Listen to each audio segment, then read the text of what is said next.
the new screens will support the 120Hz and Full HD resolutions, but not in 4K, being in this case in only 60Hz, more than enough for the generation of current consoles. In addition, they will support two types of variable rate of frames per second to combat tearing and judder. The first is FreeSync, already present on many monitors for current players.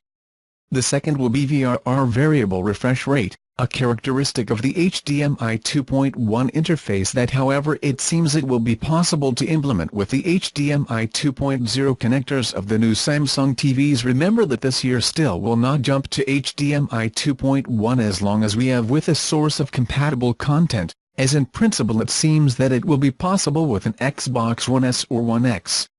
Finally, note that the brand seems ready to continue improving the game mode in their TVs, which will now be activated by default when it detects a compatible console, and that, as commented in the presentation, this year could reduce the input lag less than 16 milliseconds.